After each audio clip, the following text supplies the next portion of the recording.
Bismillah, innal hamdalillah nahmaduhu wa nasta'inuhu wa nastaghfiruh wa na'udzu billahi min shururi anfusina wa min sayyiati a'malina may yahdihillahu fala mudhillalah wa may yudlil fala hadiyalah wa asyhadu an la ilaha illallah wahdahu la syarikalah wa asyhadu anna Muhammadan abduhu wa rasuluh, amma ba'du.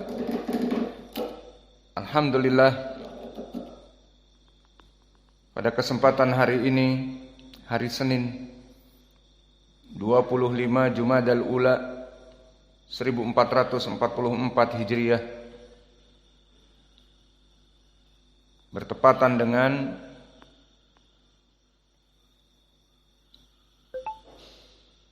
19 Desember 2022, kita lanjutkan kajian di Fakultas Ilmil Fiqh dalam pembahasan kitab Al-Akhbar As-Sahihah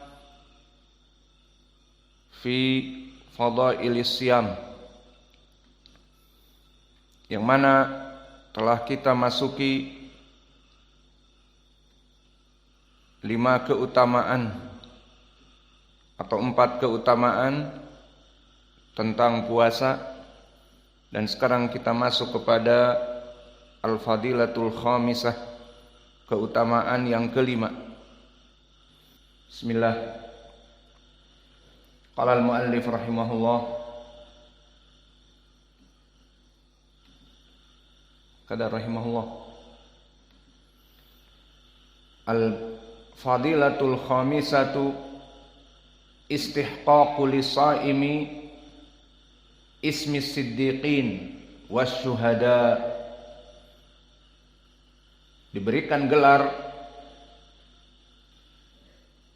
oleh Allah dan Rasulnya bagi orang-orang yang berpuasa itu menyandang gelar as-siddiqin wasyuhada. Maka ini yang menjadi pembahasan kita, bahwa predikat as-siddiqin dan as-syuhada secara umum dimutlakkan kepada mereka orang-orang yang berpuasa. Maka ini adalah dari keutamaan orang yang berpuasa.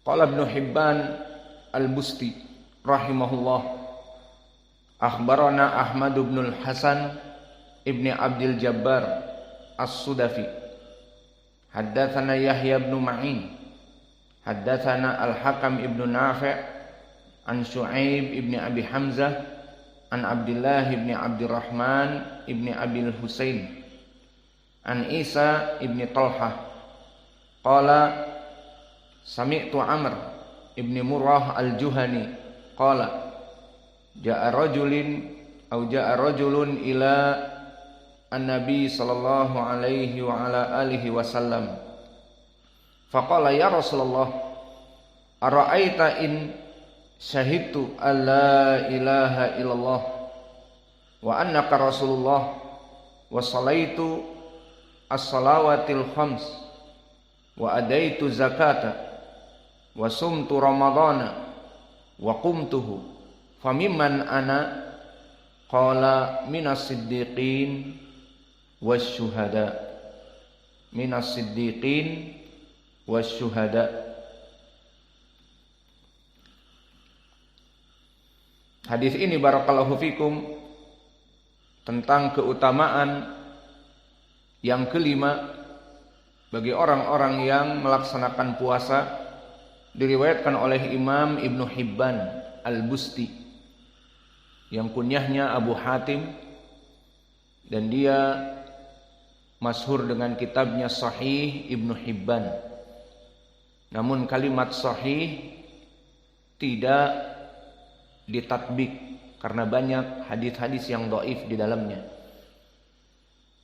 Maka berkata Imam Ibnu Hibban,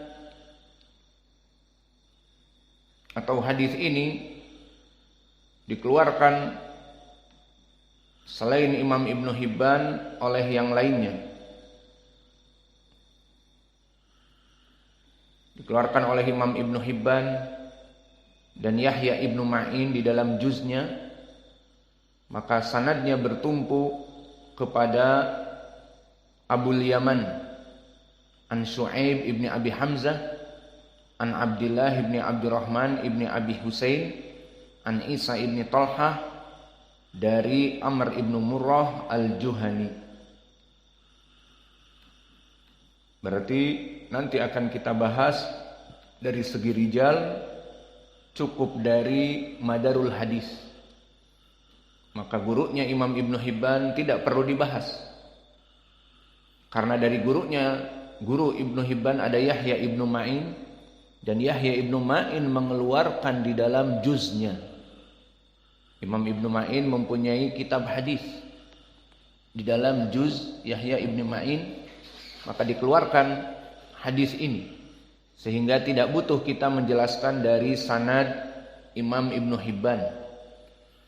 Maka langsung dari Abul Yaman Al-Hakam Ibnu Nafi'. Maka Al-Hakam Ibnu Nafi' barakallahu fikum, dia adalah Al-Hamsi, dan dia masyhur dengan kunyahnya Abul Yaman, dan namanya Al-Hakam Ibnu Nafi'. Al-Hamsi. Dari mana Al-Hamsi? Al-Hamsi sekarang ada di Suriah. Dan dia barakallahu fikum min athbatin nas dari Shu'aib ibnu Abi Hamzah, yang mana di dalam sanad ini dia meriwayatkan darinya. Dan dia di tabaqah yang ke-10, dan kedudukannya di atas derajat thiqah.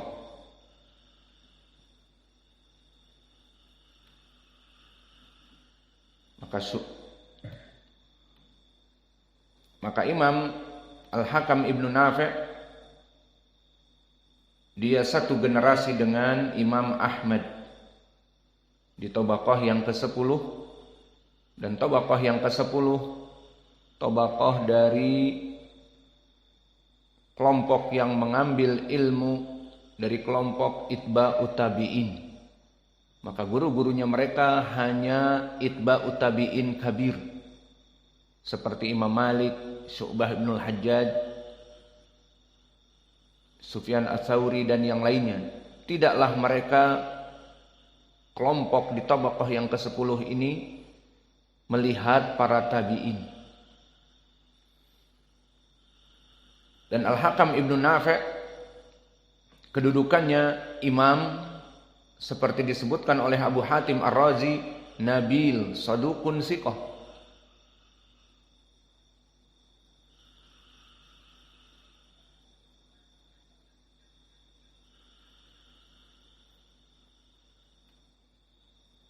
Dan disikohkan oleh para ulama yang lainnya.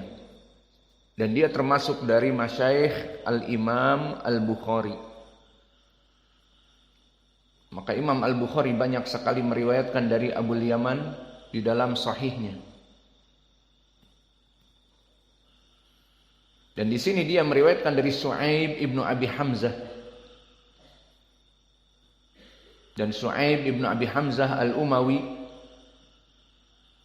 Al-Hamsi, berarti sama-sama dari Al-Hims. Dan Al-Hamsi dari Suriah sekarang.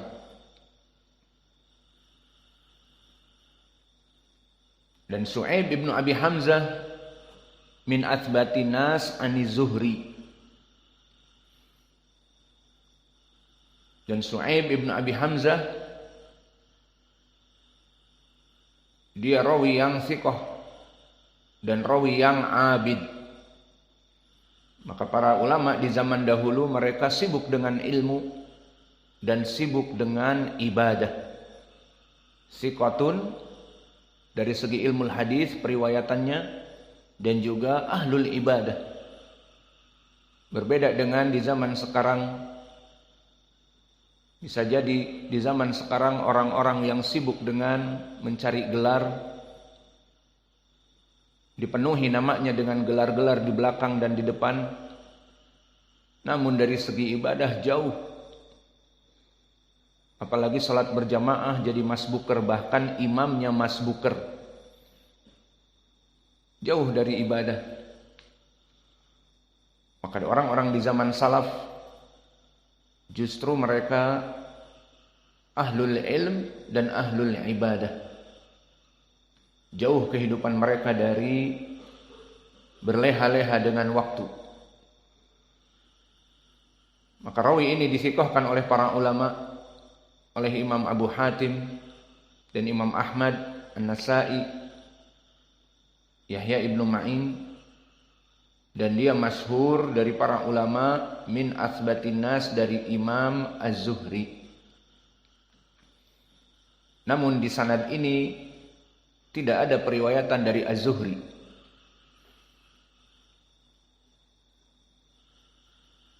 An Abdillah ibni Abdurrahman ibni Abi Husain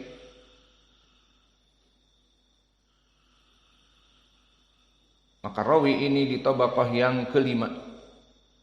Dan tadi Su'aib ibnu Abi Hamzah di tabaqah yang ketujuh. Maka Su'aib ibnu Abi Hamzah dari kibar itba at-tabi'in. Maka oleh sebab itu tadi saya bilang Abul Yaman di tabaqah yang ke-10, kebanyakan mereka mengambil ilmu dari para itba at-tabi'in di tabaqah yang ke-7. Contohnya di sini Al-Hakam ibnu Nafi', gurunya Imam Al-Bukhari di tabaqah yang ke-10, dan gurunya Su'aib ibnu Abi Hamzah di tabaqah yang ke-7. Maka Su'aib ibnu Abi Hamzah satu generasi dengan Imam Malik, Sufyan Ats-Tsauri, Syu'bah ibnu Al-Hajjaj, Waddah Al-Yashkuri, dan yang lainnya. Dan begitupun Abdullah ibni Abdurrahman ibni Abi Husain, maka dia hidup di tabaqah yang kelima. Dan dia seorang rawi yang siqah, alim, disikohkan oleh para ulama seperti Imam Ahmad, Abu Zur'ah, An-Nasai, dan Yahya ibnu Ma'in. Semua mengatakan siqah. Kemudian meriwayatkan dari Isa ibnu Talhah. Wa Isa ibnu Talhah di sini Al-Qurashi. Dia dari Quraisy.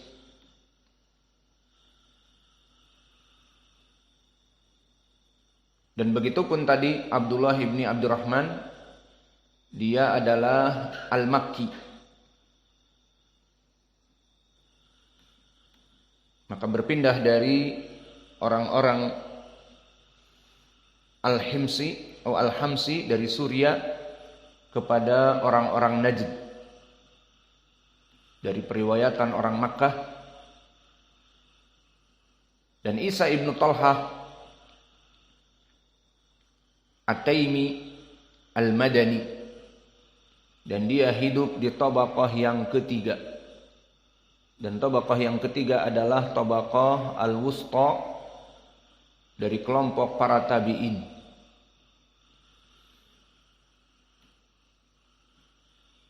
Dan Isa